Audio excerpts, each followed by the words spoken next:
Ghost stories? Nah, we ain't got anything like that around here. We do have the story of Jacob, but that's about as close as you'll get. You really want to know? Well, I ain't supposed to tell you, but alright, just no interrupting. I ain't got the patience for it. How to describe Jacob Emory? Well, I guess you could say he was the kind of guy you could never take notice of. It's not to say he was a bad kid in any sense. Many people in the town thought he was the most reliable guy for an odd job in the state, but he never really excelled in anything. He was the living proof behind the statement, "Jack of all trades, master of none." And most of that was due to his own lack of will. He dabbled in damn near everything this town could offer him. Automobiles, radio operation, store management, what have you. But he never stuck with anything. His friends and workers went after him about it a number of times, but everybody got the same unsatisfying response. It just wasn't enough.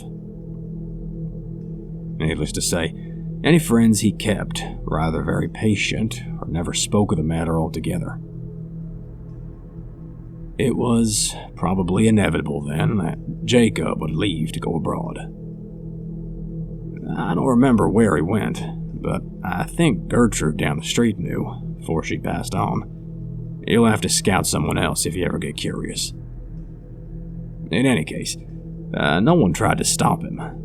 Everybody thought that a little travel would stamp the ambition out of him, or else feed it until it was no longer an issue. Hell, we even gave him a sending-off party, which I thought was pretty nice of everybody.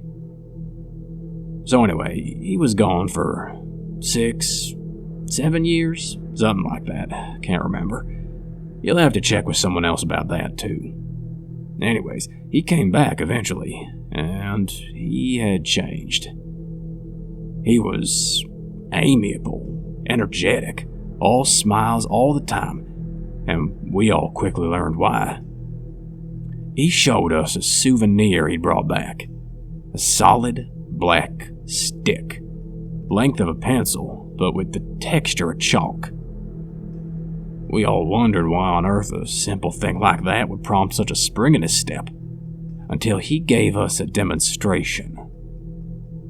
He took a piece of paper, and with this stick, God, there's got to be a better word for it, he drew a crude little circle, and it dropped and rested on the border of the paper like a stone.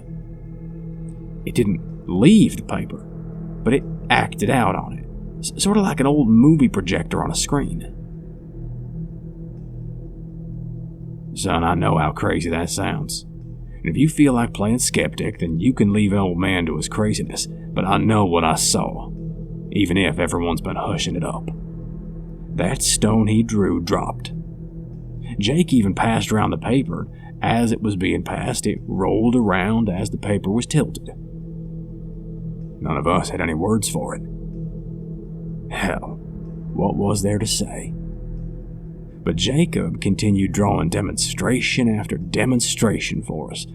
Stick figures and various pageants and plays, doing everything from fighting each other to making perfect human pyramids. Well, we all thought it was incredible. And that was all the go-ahead he needed. He announced that he planned to put on shows to pay for rent and food, where he would draw anything the crowd members wanted. That we talked at some length about, and he eventually convinced us that it would be safe, his drawings ethical, the practice lucrative and unique, and that the attention wouldn't go anywhere outside the town's borders. Poor Jacob.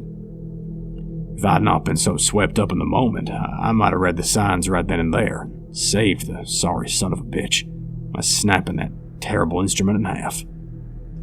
But I was younger. We all were. And we saw no problem with encouraging him with what we perceived as an incredible experience to be shared with everyone else. Now, Jacob didn't have any big radio or television connections, mind you, and the internet wouldn't come around for another decade, so he did what all people on a shoestring budget do. He advertised his show with flyers. Now, flyers might not mean anything to you city folk, but in a small town like this one, they gain a fair glance over from time to time. And what's more, Jacobs managed to stick out by having little figures jump up and down and whatnot to get people's attention. His first show must have gotten nearly 60 people or so, probably a lot more than that. And credit where credit is due, his shows were fantastic. Someone would shout out a scene from a play or a comedy sketch, and Jake's hand would fly over a white wall like a bird. He'd been holding back when he made that stone, that's for damn sure. His illustrations were all spot on, and he could make an incredible human figure in minutes. Come to think of it, I don't remember any of his scenes lasting more than 10 minutes to make. And they were all really well done scenes too. Not only could you see a knight charge a castle, but Jake would draw the castle's interior as well, like a wedding cake split down the middle. That way you could see the knight scale the walls, fight his way through levels to the dungeon, fight back out with the princess, and make a leap and jump off castle parapets onto his getaway horse, all in complete silence. Not realistic, no, but that was part of the appeal. None of us went in there expecting something real. When a scene or a sketch was finished, either the characters would leave off a wall, or he'd cover the wall with white paint. That was good, in a way. It gave these shows a time limit, so that when he'd finished with all the 4 walls in the room, everyone knew the show was over until the paint dried. Jake, meanwhile, well, he was changing, in a bad way. I'd mentioned that upon his return he'd been extremely energetic. Well, that energy, that vitality or fervor, whatever you want to call it, it never left him. Not for an instant. Far from it. It seemed to grow in him, and he enjoyed it all too much. His eyes grew wider, he slept gradually less over time. His statements and opinions became more radical and frenzied, and though he never was a pushover, he was starting to make people nervous in his company. A month or 2 passed, and Jake's audience grew like a wildfire. Nearly everyone in town paid to see his art in action, and he had to rent out larger and larger places for them to sit. He now didn't stop after one scene was done. He moved directly onto the next, drawing on another blank space of the wall, sometimes to the intriguing effect of causing scenes to mingle, which the crowd loved. The subject matter of his art became more wild and immoral, too. The monsters got more bizarre and creative, and the fighters used more impossible weaponry, all for the sake of appeasing the crowd's interests. Jake got steadily more indulgent, which we figured was from the money. He became a drinker and a womanizer, neither of which got rid of that vitality, by the way. Now, some of these ladies claimed that they'd woken up in the middle of the night to see him scribbling with that stick on a drawing pad, a big old grin on his face. Well, most of them said they assumed he was drawing them in the nude. Rumors exist that 1 or 2 of them managed to catch a glimpse of that notepad. Those anonymous few supposedly said that those drawings absolutely weren't nude pictures. But neither of them, whoever they are, will say what they really were. Oh, don't bother looking for the notepads or flyers, though. They're all gone now. Anyway, I'm getting off track. Point is, he was hitting the bottle, and that's important, because it was that drinking that would eventually ruin everything. On the night of one of his performances, as he walked in front of his cheering crowd, it was immediately apparent to everybody that he was completely blasted. I was in the front row, and I could smell the bourbon on him from 10 feet away. Now, the show started. He went through a bunch of sketches and scenarios the crowd recommended, and at the end, somebody asked that he draw himself. Everyone cheered the idea. I guess they'd been wondering what his creations thought of him. Well, Jake eventually obliged, and no sooner had he finished connecting the final 2 lines on his coat than every single character across the vast, expansive wall all stopped and looked directly at that illustration. Lovers stopped kissing, clowns stopped laughing, robots stopped fighting pirates, everything halted and looked at the Jacob illustration. The crowd died almost instantly.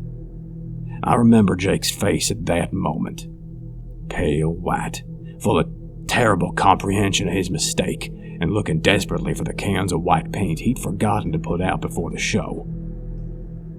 Everybody else, they was looking at the fake Jacob. That Jacob reached into his jacket pocket, pulled out a black stick of his own, and as we all watched, drew a door. He pushed on his side, and the door swung open, allowing him to walk through onto the floor of the auditorium. Well, the rest of that night was an absolute hellish pandemonium. People screamed and ran for the exits as Jacob's characters, both those currently on the wall and those which had previously left before being covered up, ran out of their own exit, throwing pies, shooting lasers, blowing fire, and poison in the impossible. Well, I was near enough the exit to escape and gave only one backwards glance. What I saw was going to haunt me the rest of my life. Jacob Emory was being dragged by his creations, kicking and screaming, through the door his copy had made.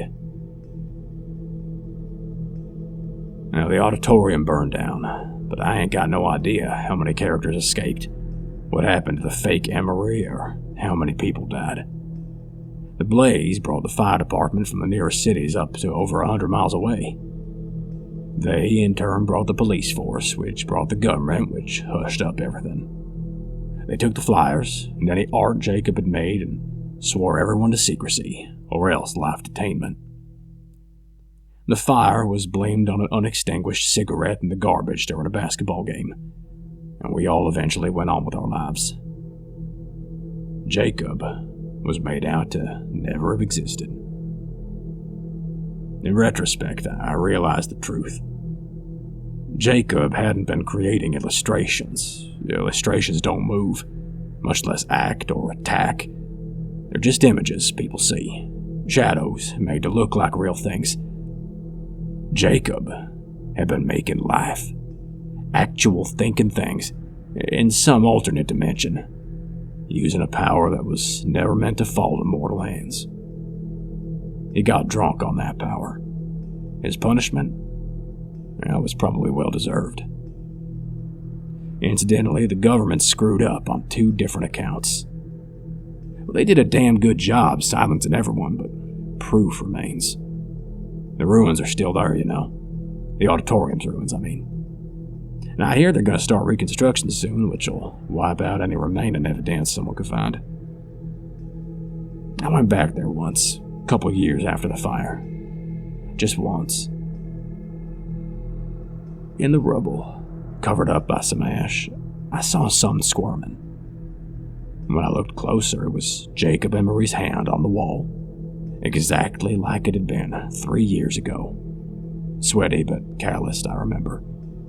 But it was constantly flailing, as if the body it was supposed to be attached to was still writhing in the flames of the blaze. Well, that was mistake number 1. Number 2 was those creations. Like I said, I don't know how many escaped, nor how many the government agents found and caught, but I will say only this. Those tall grass meadows on the outskirts of town, don't you go in them. Not ever. You was asking about them white figures you've seen at night, right? It's like I told you. This town doesn't have ghost stories.